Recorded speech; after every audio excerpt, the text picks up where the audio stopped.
It's Ricky Moshville Times here once again. Now, tonight, ladies and gentlemen, we have Hampshire five-piece heavy rock act Stone Soup.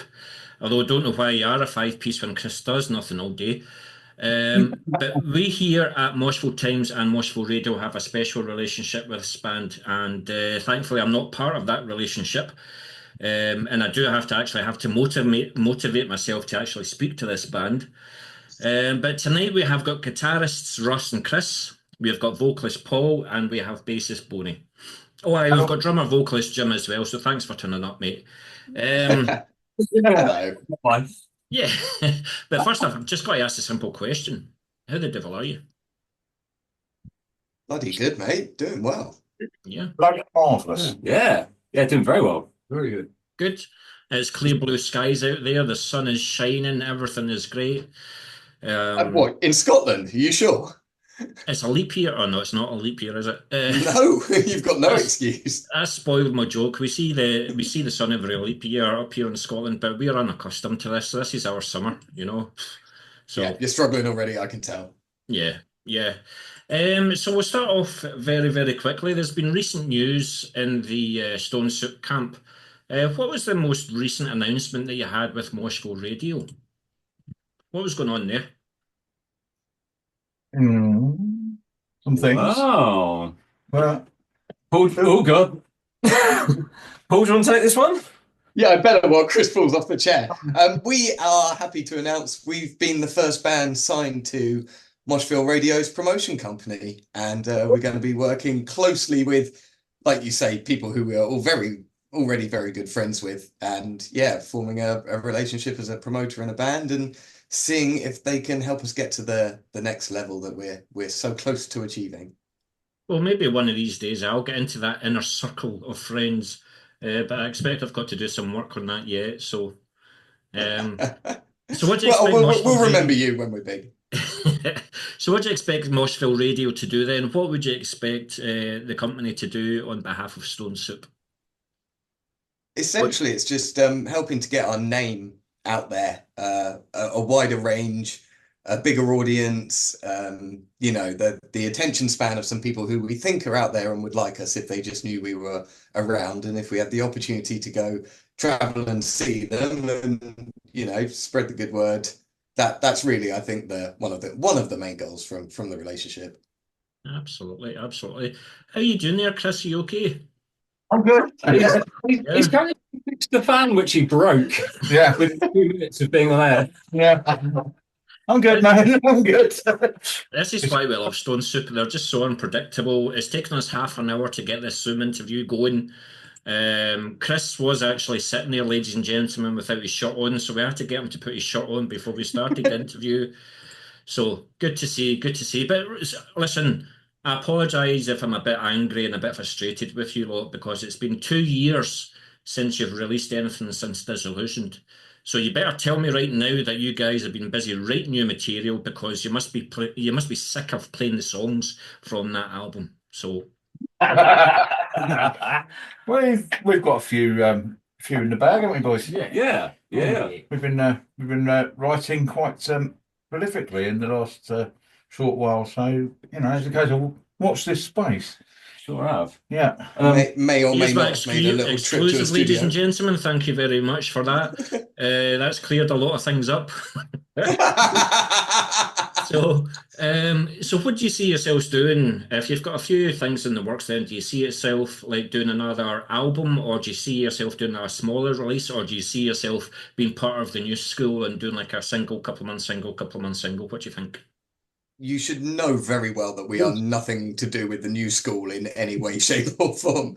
We're very much album people, and I think a lot of what we do is driven in the old school sense of, releasing a couple of tracks here and there, but really not giving away the whole album. Minimum of 10 tracks on an album. It's what we all like to listen to, so it's hopefully what our audience are into as well. Yeah, yeah. So I take it because you've got new songs in, have you actually played some of them live, or have you just still been concentrating on doing the full cycle of Disillusioned and then starting again with the new songs when they're ready to be released? But we play all the new stuff live. That's how we finish writing them a lot of the time. Yeah, we like to give our new songs a bit of a kicking live to shake them down. So we've been playing some of our new stuff for, I don't know, best part of a year now, probably, at live shows. We've been up in the pace recently though. We've the distance between writing and performing is getting smaller, and then the gap therefore between performing and recording it is also going to be a bit smaller. But we hang heavily. We love, Disillusion, the album, and some of the tracks on it. We're just getting to the stage with our sort of recognizing, people are recognizing us and listening to our material, that they have favorite songs and stuff. And it would be a shame to sort of be the band who but we're moving on to our new stuff. It's like, well, we've only just discovered you, so we'd like you to keep playing some of the tracks we've only just heard, please. Yeah. Sorry for disturbing you, Chris. Is it? He's literally gluing the fan together. It's stifling in here, so I'm having to fix it. But no, that's really cool. That pleases me greatly. Like I knew about your couple of songs that you played live and things like that, but it's good to see that you're getting towards the final stages of doing something big. I do know other things as well, but you've neglected to say, so I don't know whether you're going to give me that exclusive or not. That was your opportunity for you to say the exclusive, but never mind. But you would look, it's coming. Every band loves to say it's coming, but it's such a shame we can't sit here right now and give you like definitive dates. But let's just say we've been in a studio, we've been behind the camera, we've been looking at a targeted way of getting it all out there, and there's very little holding us back now. So yeah, we're on the very edge. Well, you see a camera. Does that mean that you're going to do a video? And does that mean in the video we see Chris with another can of Stella? Oh, you are clairvoyant. You are actually clairvoyant. That's It's like some canny, isn't it? The only difference is this video is actually filmed mostly in daylight, so you will be able to see our faces. Oh, right, okay. Well, very much look forward to hearing it and seeing it. But for those that don't know, ladies and gentlemen, Stone Soup, they kind of play blues mixed with stoner and hard rock. Although if Chris had anything to do with it, it would be some Carcass influences in there as well. I keep on thinking this, it would definitely work. Like you just have to do like blast beats, and you come out, you get your harmonica out, your belts, your gun belts, and just do it. Hold on, I'm taking notes here. Hang on. Oh, Blast Monica. Yeah. Blast Monica, who's she? Monica. But for those that are eagerly awaiting the new material, then how would you say it compares to the material from Disillusioned? What would you say are the subtle differences into the music that you're doing now than what you were 2 years ago? I'll take this one if you like, Paul. A couple of words. One I reckon would be concise. Does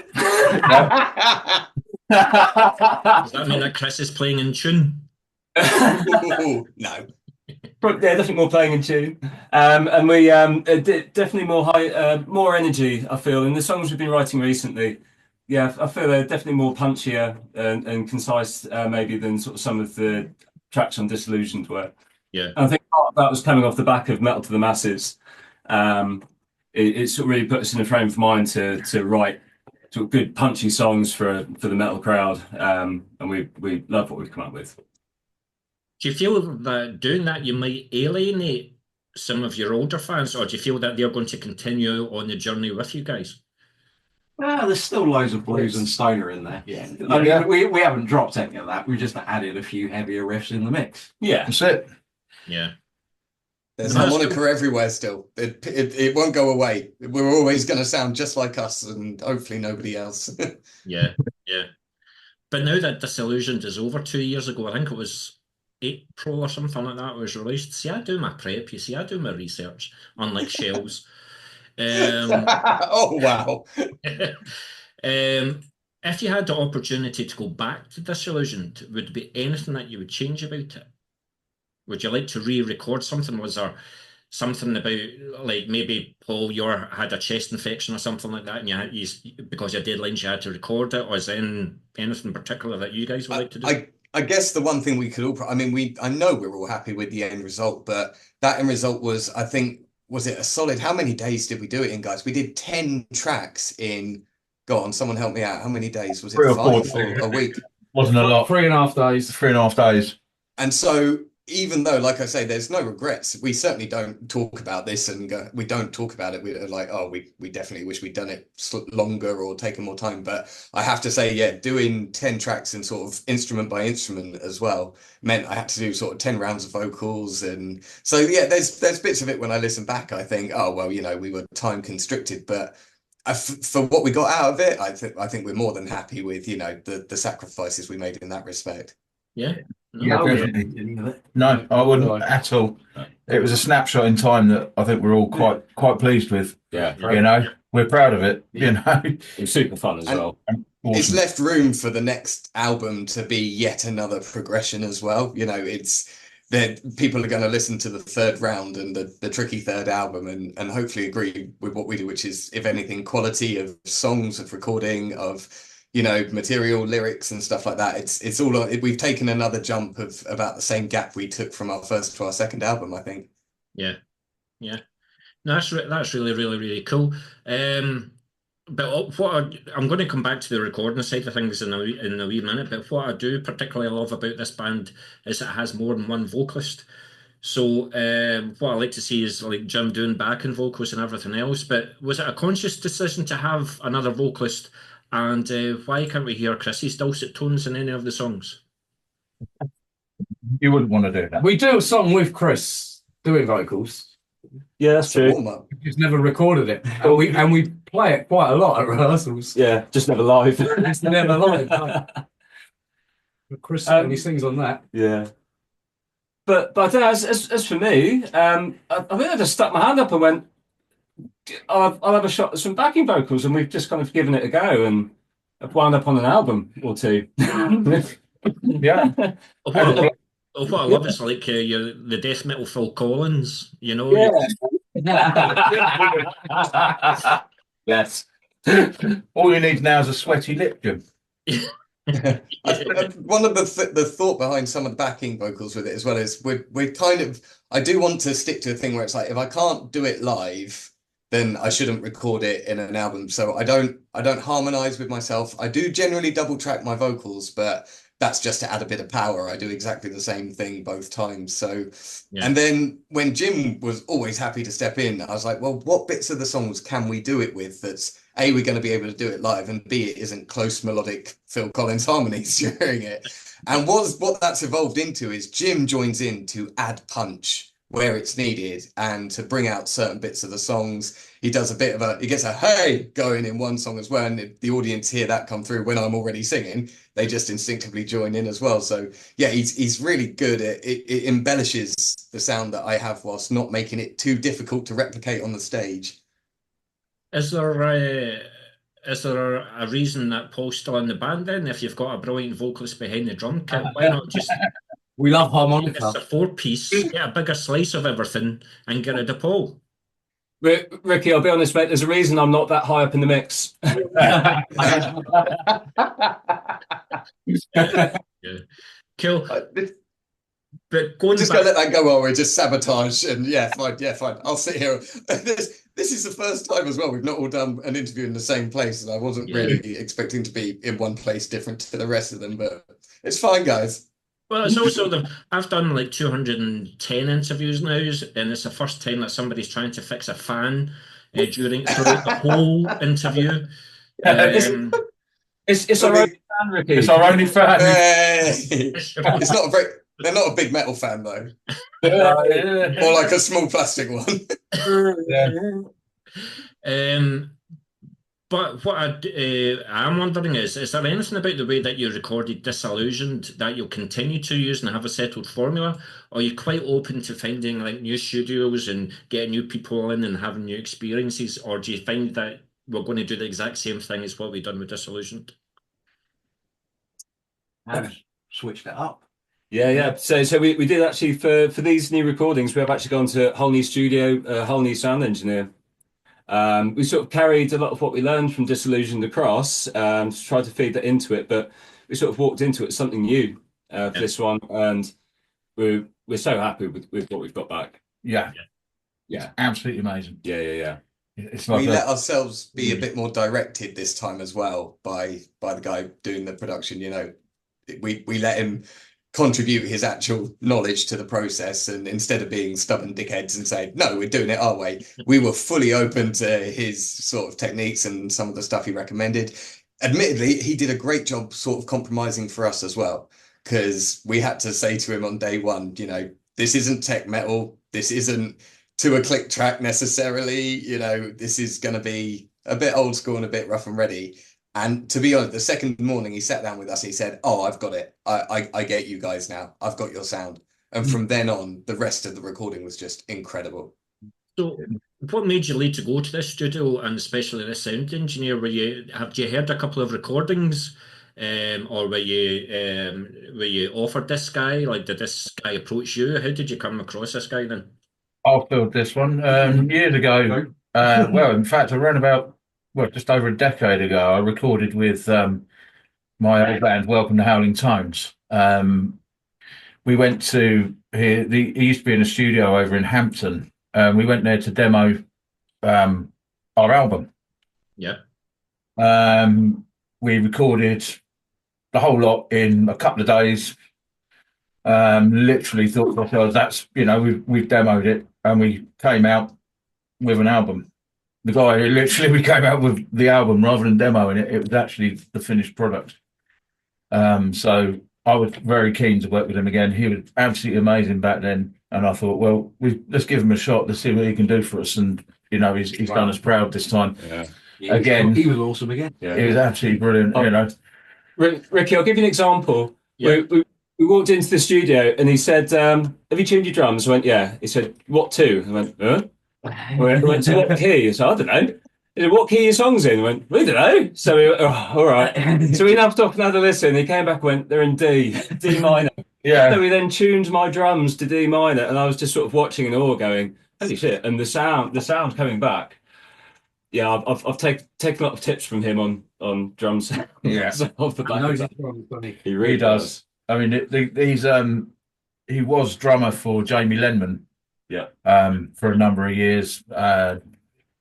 You know, he's recorded some reasonably big stuff. So we thought, Should we say his name at this point? Yes. Yeah. why on earth would we plug Chris Coulter, the absolute legend? Yeah. Well, did I say Chris Coulter's name? Oh, damn it. Oh, Chris Coulter. Chris Coulter. You say it 3 times, he appears. No, the absolute He said legend is Chris Coulter. Yeah.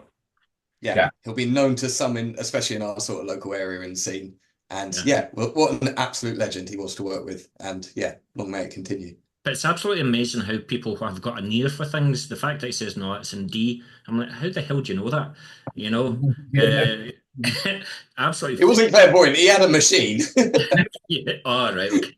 But Yeah, it was 12,000, wasn't it? what were the subtle things he would say to you?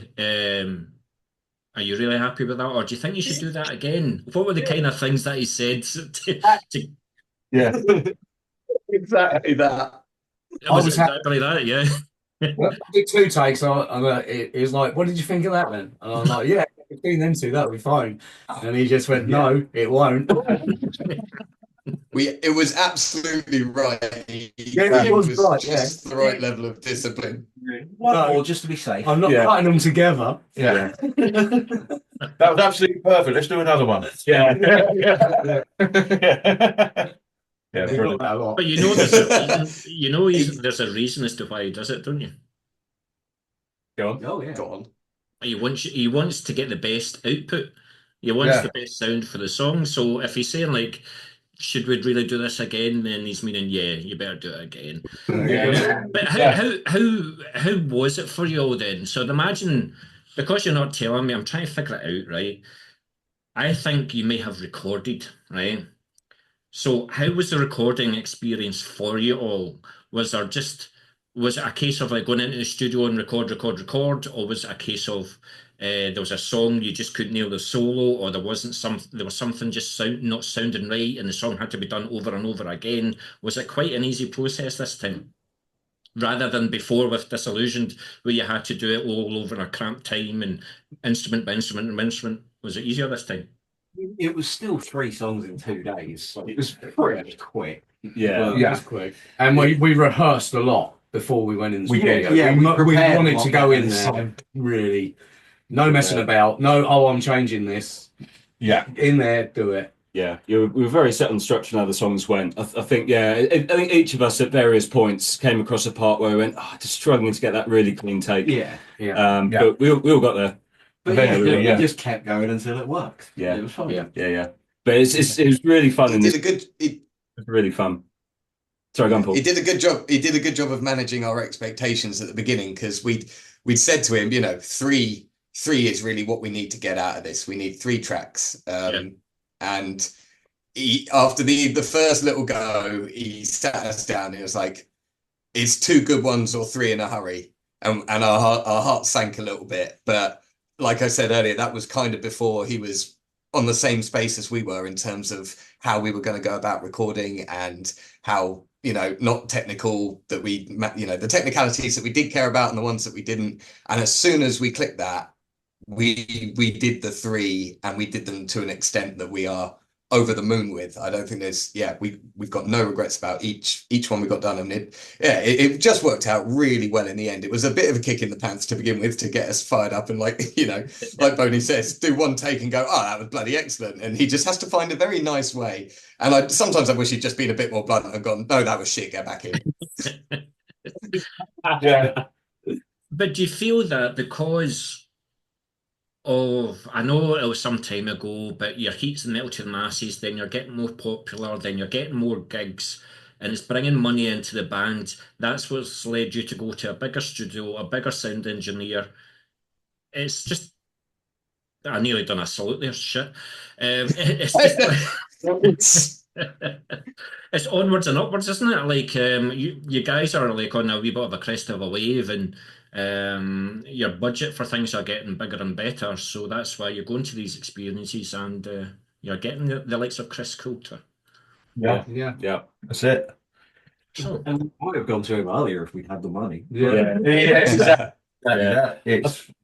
feel like we're all like, I don't know if it's a real term, but sound chasers in a way. We're always sort of trying to chase sort of the best quality sound that we can get for our songs all the time in the studio, at gigs. But yeah, we're all quite Obsessed. with that.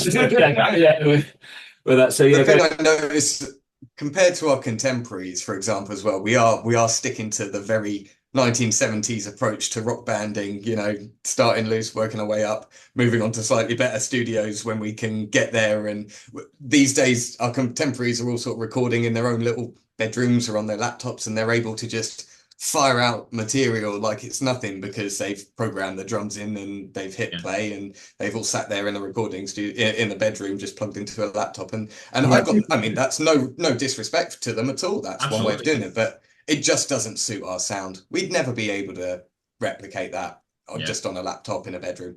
No. It must be a wee bit disheartening, though. Like you said, you rehearsed, went into the studio, recorded the 3 songs, and you went, "Nah, it's not happening." But hey ho, I'm glad it all worked in the end. So with the new songs, you're going to love the results. Good. Yeah. Good. Well, I can't wait to hear them then. As Chris will probably tell you, they might not be played in my show, but I'll definitely be tuning in when they are going to be played. So, because I know that we'll get to hear them first. You will. Yeah, absolutely. So, has there been any change in the new material then, in terms of like how the songs are constructed? Do you feel like somebody's kind of like stepped up a wee bit more since Disillusioned and brought a lot more to the table, or is it more a collaborative effort, or is there still the main songwriters to the songs? What do you think?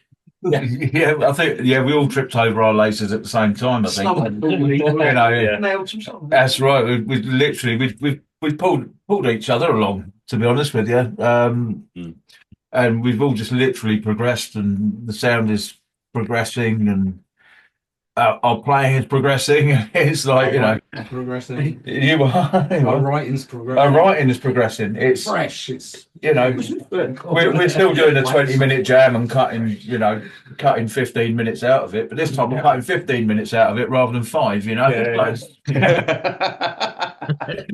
We've quite started off our first album, we were like, okay, we've got 20 minutes of cool material now. What should we do? Well, if we cut out that 30 seconds, then we've got a song, you know.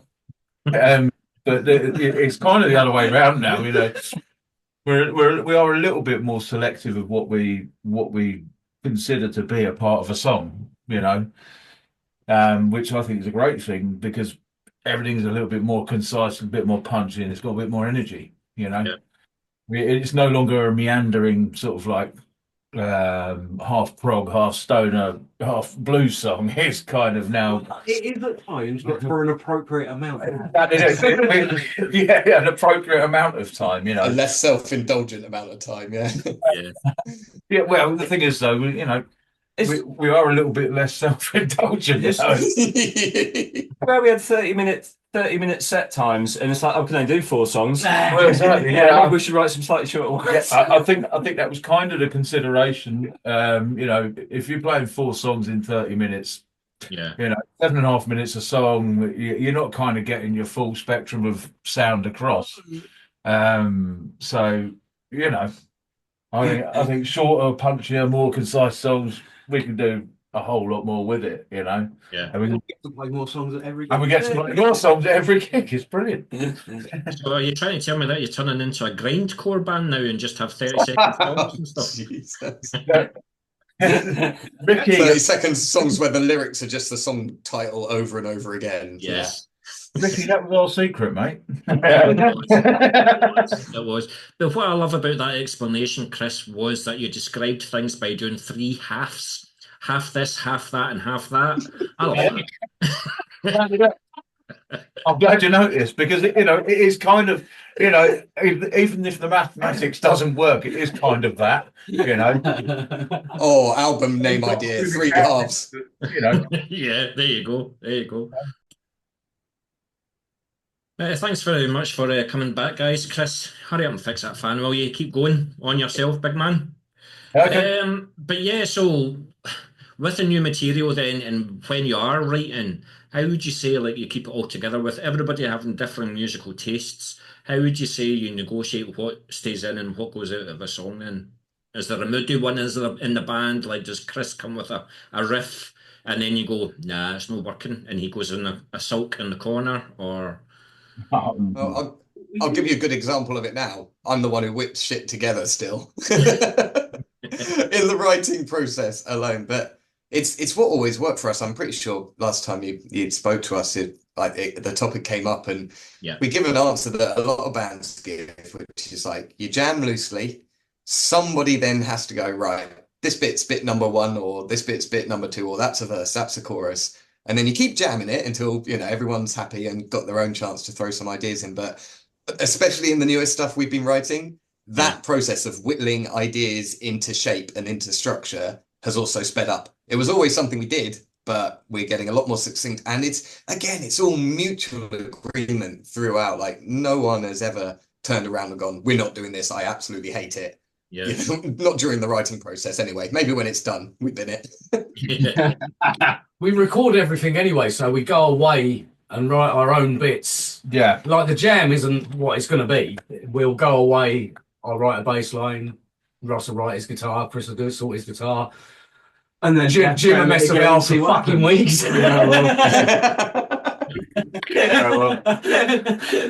So, Russ, are you actually allowed to bring riffs to the table then? Huh? Are you actually allowed to bring riffs to the table then? Chris isn't like, no, I'm doing the riffs. Yeah, we've all got songs that are considered by us his song, his song, his song. Yeah, we all have a good old say in it. It's, you know, all ideas are welcome. That's right. Proper democracy. Yeah, That's right. I don't think, to be honest with you, I don't even think we've had a proper fight ever, have we? No. You know, we don't need to tell someone to tell us if we're playing something that's naff. We know ourselves. Yeah. We like to think so. Yeah. We've got enough musical experience to go, that is fucking terrible. You know, we'll listen. We'll sort of like play through some stuff, and we'll go, that sounds fucking brilliant. And then all of a sudden, we'll go, oh, hang on a minute. Actually, no. What were we thinking? You know, I quite like it when it goes the other way. We'll be working on a song for a while, and we'll all be going, "Yeah, it's all right," and then something will happen. I don't know what, and Yeah. it'll just click, and we go, Yeah. "That's Wow. fucking great." hold on a second. Yeah, this has got something now. You know? Yeah. Yeah, that moment the frustration goes from the writing process, and it goes from being a jam to a song, and yeah, that's it. It's very satisfying.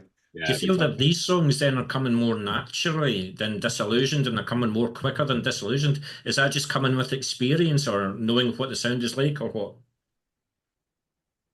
Yeah, I think our ear for what we like and what we think other people will like is getting finely tuned. Going through the mill at Metal to the Masses twice in a row, speaking to other bands, getting feedback, asking for proper feedback, and constructive stuff as well. It just we like the recipe. We'll keep letting other people taste it, but for now, it's okay. That was quite good. I was impressed with that. That was good. I like that recipe taste. I like that. What about label interest? Are you looking for a label? Are you guys quite happy to, like, up here in Scotland, we've got DIY or die, so they're quite happy to release it independent, get local artists, and just do everything themselves. What are you guys thinking of doing? I mean, indie's quite fun at the moment. Yeah. Exactly. Yeah. I mean, the thing is, the music industry as we knew it is pretty much gone. It's disappeared. You don't now play a club and an A&R man goes, well, I've been sent here because somebody said you sounded great. What happens now is, you play and play and play and play and play and play and play and play and play, and then eventually maybe something will happen. The major label will go, yeah, excellent, wicked. So when you release that album, we'll push you a little bit, and it's like wickedy bow. It doesn't happen like it used to in the old days. Yeah. So independent is the only real way to go, I think. We wouldn't want to put ourselves in a position where someone else can shelve our music. Well, exactly. Yeah, someone else can go. Yeah, exactly that. And it's out of our control. Or way. make us decide something. Like, yeah, exactly that. no one else gets control. Exactly. Why would you want somebody else going, well, actually, that was a brilliant album, but we're not going to release that. Write something else. Yeah. Oh, in fact, I was 2 albums, so hurry up. It's like, come on. We'd rather do it a DIY. Seriously. Are you also looking, because you are doing it independent then, are you also looking at like different formats? Are you quite open to like doing a run of 50 cassettes, maybe doing a small case of vinyl as well or something like that? It seems to be We all love vinyl. Don't we all love vinyl? Yeah. I'd like to release a load of it on mini disc. Just Then no one will ever fucking hear it. let's revive a dead format while we're at it. Burnt themselves out, Bruce. Hey, I've got one downstairs. Don't you worry. Wax cylinders, boys. Yeah, that would be so cool. Imagine that. Yeah. I've actually redone my man cave, and I came across a CD. It was a 3-inch CD, and I thought that was pretty cool. And I was like, I can't actually even play that, but Yeah, that's it. Yeah. limited edition, so it must be worth something, So, but I Paul, remember balancing those in the middle of my CD player years ago. yeah, Old CD Chow Baby on 3-inch CD. there you go. 3 inches means a lot to you, Chris, doesn't it? Oh, someone had to. I ended the 2 inches, and then Floppy or hard, yeah. and then it became an average. Anyway. Is that you going by halves again? Halves. But Paul, these guys have got it easy. I've got a wee bit of sympathy with the drummer because he has to have like stamina to do what it is that he needs to do and stuff like that. The rest of the guys are just doing that, It's you that has to do line by line by line over and over again. How do you look after your throat? I speak to vocalists and it's a vocal zone. Or what's your routine before you go on stage? How do you make sure that your vocals are in check? Everybody knows this because I make a big fucking deal about it. How early before a gig I have to stop eating. So when the rest of the band rock up, sound check. Oh, how long have we got that? An hour and a half, an hour before we're on. Let's all go eat massive greasy burgers and stuff. And I have to sit there and go, can I have some chips? But that's only through learning the hard way that heartburn is the singer's fucking worst enemy ever and a big risk if you're full of greasy food. 2 minutes before you get on stage. I have to give a shout out to Vocal Zone. I did not know about Vocal Zone until we did Bloodstock last year. And when we met with Bird, the band liaison backstage, she took the singer, everyone got taken away and got some promo gear and plectrums for the guitarist. And I got given a mountain of Vocal Zone and like an absolute twat. And like, I'm sure many arrogant people popped one in my mouth, went, oh, this is weird. It's not very chewy. And then threw it all. Not realizing that they are a lozenge and you have to, so anyway, I read the instructions and ever since then, I use them religiously and they are very blooming good, I'll tell you, for recovery as well as preparation. Yeah, because I speak to like Jason of Ingested, formerly of Ingested. I done a live interview with him when they played Glasgow and he opened his suitcase and it was full of Vocal Zone tea and it was like jojoba and passion fruit tea. I'm like, for fuck. But he swears by it, you know. Or if you were to speak to Carl Willits of Bolt Thrower, for example, he would say, give me 10 fags and 6 cans of beer and I'll go on stage. You know, you've just got to find out what works for you, you know. Yeah, that's Chris's approach. You don't have to be a singer for that. I didn't even except the fags. Except for the fags. I didn't even need to look at him when I was talking about that. I knew exactly who I was referring it to, you know what I mean? But also when it comes to the lyrics for the new material, then what type of lyricist are you? Do you have like you always got a wee pad and a pen in your pocket? Do you know something? I'm actually quite glad that your background's blurred out because if it was up to you, you'd write songs about bloody trains. How dare you? And I do write songs about trains. Actually, it is a weird one. I think we now have 2 songs about steam-powered vehicles. Yeah. I've done a train song, and on the 3rd album, eventually will be a song about steamrollers, which is even more niche and nerdy. But it's kind of a stand. I had to do it for my sanity because the first few tracks on this album have ended up lyrically being some of the most political and like social commentary lyrics I've ever written. Yeah.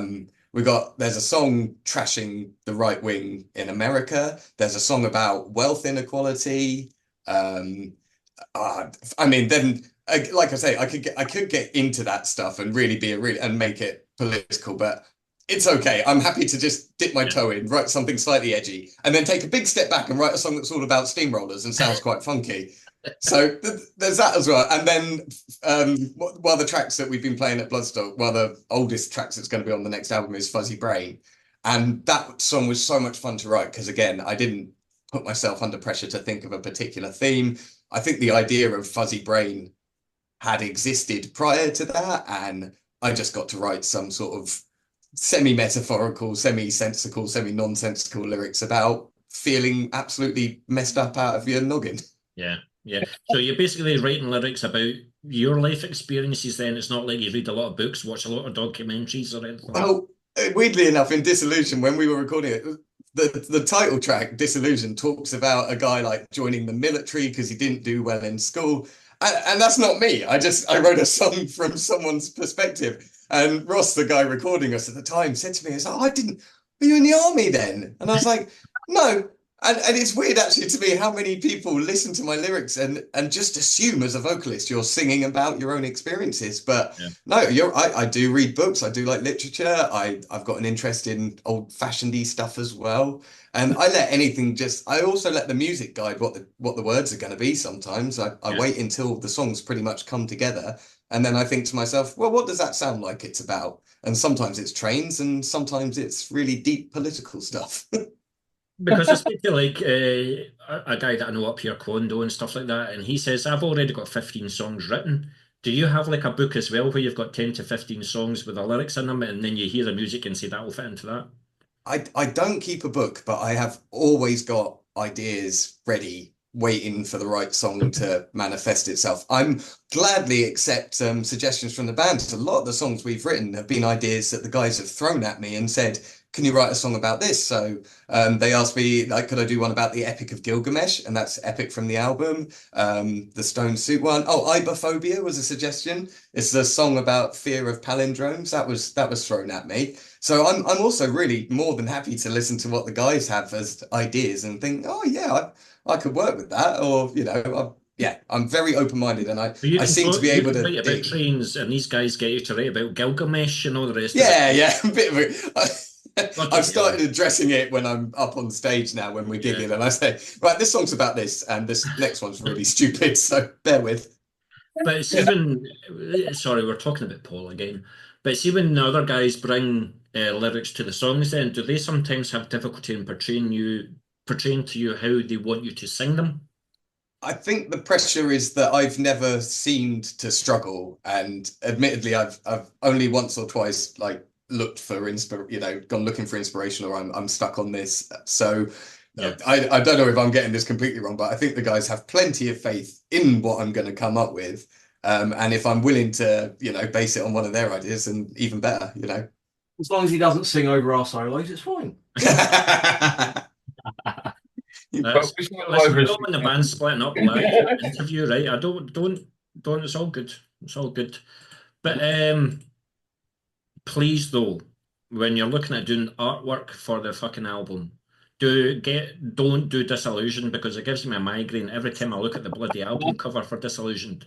So, have you got ideas for like who's going to do it for you? And if so, what information do you give the artist? Are you giving them all the songs, all the lyrics, or this is what's in my head? What are you thinking?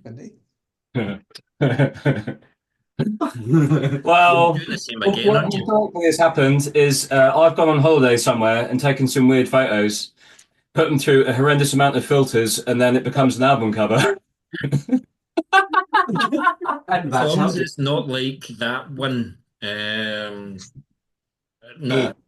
I can't look at that album cover. We promise nothing. Yeah. But yeah, so I don't know whether you're talking about if you're doing. I think you kind of said you've kind of dropped a couple of hints that you're going to do like an album then. So do you see yourself doing like a couple of singles? You're going to like video releases and things like that. Have we to wait maybe towards the end of the year before we can expect new things, or is it going to take a wee while longer? You want to hone the sound first? probably be in the next 6 to 8 weeks. Yeah. Probably First single. see a single heading out with a video. Yeah. Oh, you said it, now it has to happen. Yeah. It's a contract now. Absolutely. And yeah, we have thrown out some ideas for some specific artwork for tracks and stuff as well. And timing this with the Moshville guys joining us as well, it's like we feel that we're gonna expand from last time and think about all elements of the creative side of it. So yeah, artwork, video, everything's got to be the whole package this time. Yeah. I wish you guys the best of luck, man. For a band that are completely off my scene, I've seen you live at least twice, and I've thoroughly enjoyed you every single time.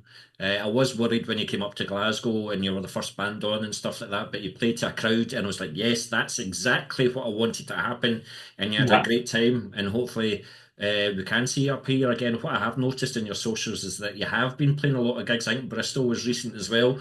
So do you have anything in the near future, or are you just looking to get this promotion out there first and then look at live dates towards the end of the year? What are you thinking? The Masses semi-final guest headlining back in Oxford. Yeah. Yeah. 31st of May. It's going to be a really special gig for us, that, because as last year's winners, we get to go back and headline a semi-final. There's guaranteed to be bands in the semi that we either played with last year or that we've known from this year. Yeah. And I know how much we're all just looking forward to being back on that stage and looking back on the whole journey. It's going to be a great night, that one. So yeah. Well, I can already see Chris getting pissed at it. He just wants a half-hour set over and done with. But talking of the set, it's not going to be half an hour. I'd imagine if you're a headliner, you maybe got like a 40-minute set, maybe 45 minutes. Who knows? I'm going to ask each and every single one of you, what's the one song off the set list that you're looking forward to playing the most, and why? Now, this could be one of the new songs, or if you're just wanting to cut it from Disillusion back the way, that's fine. But what's the one song, it might be 7th on the set list, but you're looking forward to playing it the most, and why? So I will let you decide which order it goes in. For me, it's one of the new ones. Not allowed to tell you what it is. Therefore, I can't tell you why.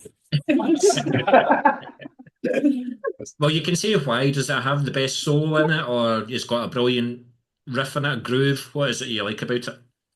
Yeah, it's got a really good groove. A really good groove. So is that you Five-string getting all bass. nostalgic and you'll jump around the stage again? Huh? Is that you getting all nostalgic and you'll jump around the stage again? Yes.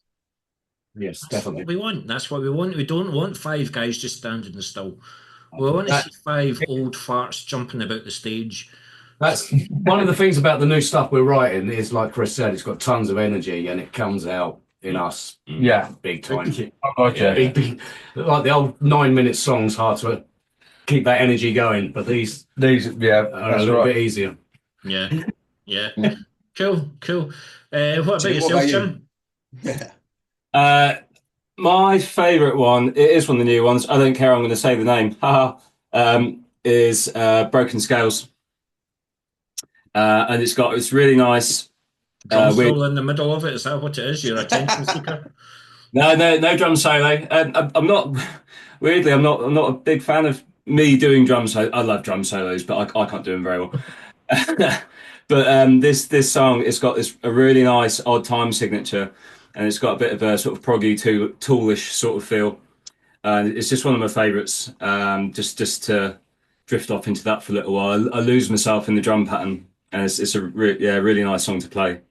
Sort of got quite a moody sort of vibe to it, but laid back at the same time.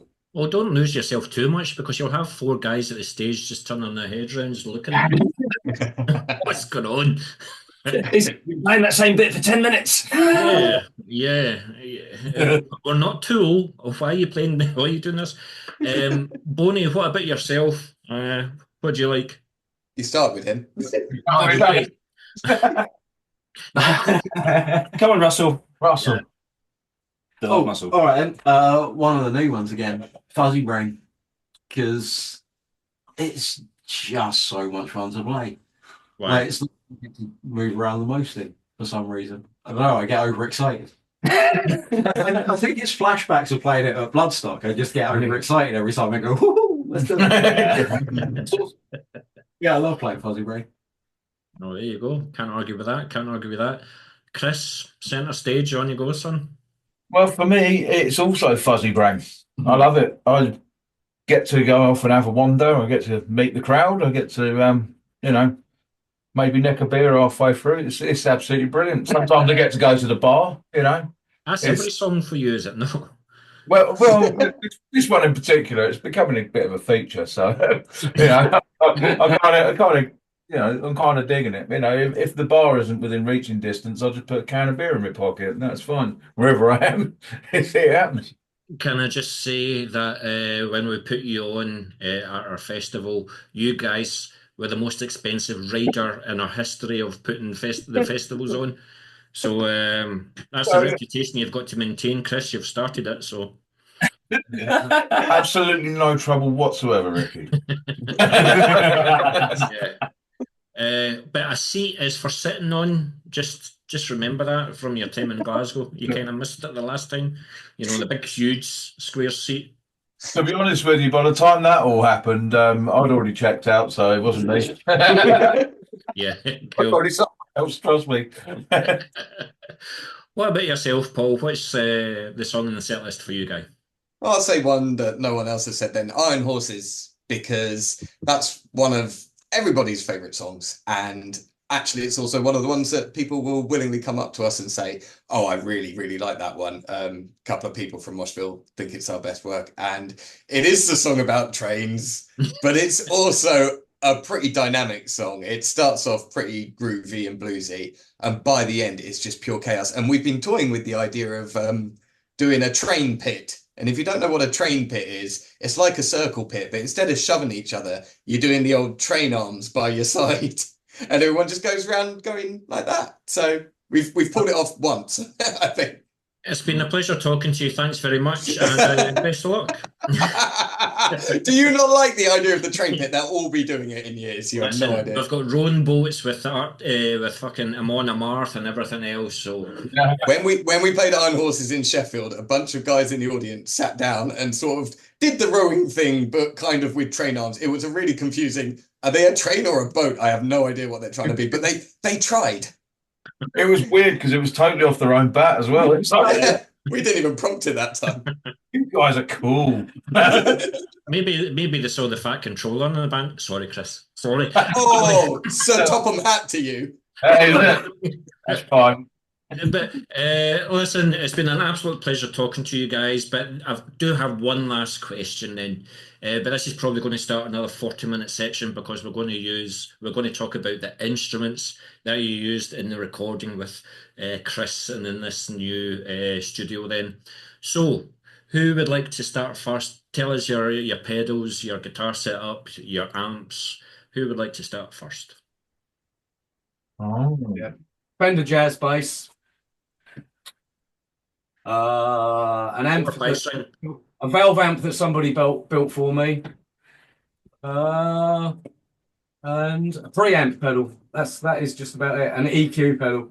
Right, this guy just comes to the gig, doesn't he, and cables it in and starts playing, doesn't he? Hell yes. There's no pedal board with 20 bloody pedals on it, is there? no, All the sounds Lovely low end. All in the amp and in the guitar. that's right.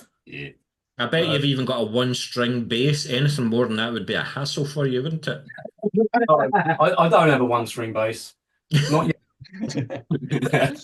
I haven't done no better than yet. It'll always be the dream. Russ, what about yourself, mate? I think 2001 Epiphone Les Paul. Yeah. That's standard for everything because I love it so very much. 6 or 7? Six, yeah. Standard 6-string Les Paul from ages ago. Plus a lot of gas That's the way forward. There's less duct tape since Phony made me take all of it off. We let you keep. There's a little bit on. There's a little bit of duct tape on there. And then Laney AOR50 amp, which is Chris's, but he's been letting me use for the last 8 years. Yeah. Beautiful man. Yeah. Tuner, NXR boost pedal, and channel select because I use a quiet channel for about 30 seconds in Purgatory. And nothing else. So that didn't get used in the studio this time. It was just all heavy. Oh, and a chorus pedal. Just for if you're on a weekend tour or something like that, and you're playing one night and the guitar string breaks. So do you have a backup to guitar that you take with you? Oh yeah, I've got a spare Epiphone Nighthawk in purple, which Boney loves so much. Yeah.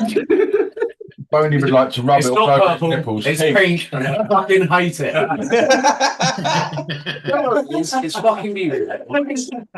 Well, I hope you don't break a string by the sound of That's things. always waiting in the wings. Chris, what about yourself, mate? What's your setup, dude? My setup, my go-to guitar is still my Dean Zilla, number 40 of 40. It's recently had a bit of work done for the break in the neck. It's now actually repaired properly. Plays like butter. It's absolutely beautiful, that guitar. I'm being buried with it, incidentally. I've got literally, I've got 2 pedals, I think, I go through on my board. One's an EQ pedal, MXR EQ, which is set with gain all the way up. And then, a bit of mid removal into a wah pedal. That's about it, really. Into my Laney GH100L, which I bought from Scotty and Imperium. Lovely fella, and it gives me all the sound and all the tone and everything I ever need. It's quite funny when we see you on stage and coming out with that guitar, and we're like a Stone Soup, like a thrash band, or but no. So what do you tune it in? What guitars are the tunes? Should do drop D. The pickups on that guitar are actually Gibson pickups wired in a like 1957 style configuration, bumblebee cap, the whole 9 yards. So it's got a whole lot of funk and soul in it, and then I shove it through all the distortion I can, and it's brilliant. It's like pushing butter through a special brew fucking marinade. It's beautiful. I couldn't have put it better myself, mate. I'm going to keep that one. I've kept that up there. What about yourself, Jim? Like, have you done like subtle differences into like the drum sound? Have you changed the sound of the snare, for example? Have you changed anything? Um, Yeah, I mean, for these recordings, yeah, I've gone. tuned. Hey, You tuned. well, yeah, it's professionally tuned for one. I'm still using the same overall drum kit. So it's a DW Collector's Series, 22-inch kick, 10, 12, 16 toms. I've got a DW Edge snare, which is 14 by 7. But for this recording, I've gone for slightly different heads. Gone for I've got a much fatter set of snare wires on the bottom, so it's got a much tighter sort of sound and a bit more pop. And it did. The Disillusioned album had quite a lot of open ring to it, but it's a much sharper snare on this recording. But aside from that, the setup is largely the same as when we recorded last time. Still pretty much got the same cymbal setup. what about your drumsticks? What size? They're basically 5Bs. I use the ProMark Todd Zuckerman signature sticks. Is the drummer for, well, he's quite a renowned drummer, but he plays for Styx. What is it you like about them? They're effective. They're the same size as a 5B, but they're a lot lighter, so you've got much more endurance. And somehow they just don't break anywhere near as quickly as any other stick I've played. I couldn't tell you why. Oh, don't hit the snare so hard. Science. No, everything needs rim shots, Ricky. Rim shots. The snare drum have feelings, you know, have feelings. And lastly, Paul, we've discussed this before, but something tells me like you're the geek of the band. You're the one with half a dozen different microphones. You probably use a different microphone for every song that you record. Or are you just an SM58 and you'll sing into it? Vocally, I'm very easy to please, just an SM58, and and someone to Did you remind me use not the to hold on recording? to it. Yeah, he offered me a couple of choices. I was like, yes, please, with a bit of a pop shield in front of it. I think that was it, or it may have been a Shure as well. But I get all geeky, and my suitcase full of harmonicas is where my equipment obsession comes in. So I prefer the Lee Oscar to any other kind, apart from I've got a Seidel Special, which I use for Iron Horses because that's in a lower octave. And new for the third album is a harmonica in the key of G minor, which I've managed to make quite prominent on one of the tracks. And it's a really interesting key to hear and play. And people don't expect the sound when you pick up a harmonica like that. They just expect you to rip it like Long Train Running and the Blues. But when you end up playing these beautiful diatonic, natural minor notes over the top of it, it becomes an entirely different instrument, and it becomes much more like a sort of almost like a flute or something with the tones. It's like the Clint Eastwood of the metal scene, isn't it? Just Yeah, I do have my bandana of harmonica belts. Thank you to my brother for buying me for that for my birthday. That's been very useful. Yeah. Well, listen, guys, it's been an absolute pleasure talking to you again. I didn't actually think it was going to last this long, because you were a bit shy about giving me exclusives, but I think we kind of got it out of you a wee bit. You bled us dry. I did. We spill every bean. Yeah. So when it's formally getting around to be released, let's do this again. I'm always more than happy to talk to you guys, especially when when it comes to Stone Soup, and we always have a beer and stuff like that. Don't bring go in a different room. No fans this time. I don't know how I'm going to write this Back to Jim's lounge. But like I say, it's been an absolute pleasure talking to you guys in Stone Soup. I wish you guys all the success with this new release. Keep an eye out for it, ladies and gentlemen. Catch them on all their socials. See them playing here, there, and everywhere, because I think you guys just want to go on stage, don't you? That's it. Give us a room and a crowd or one or more people, and we are happy. Excellent. Keep in touch. Smashing to talk to you, mate. Cheers. Thanks a lot. Thanks. Great to chat to you. Cheers.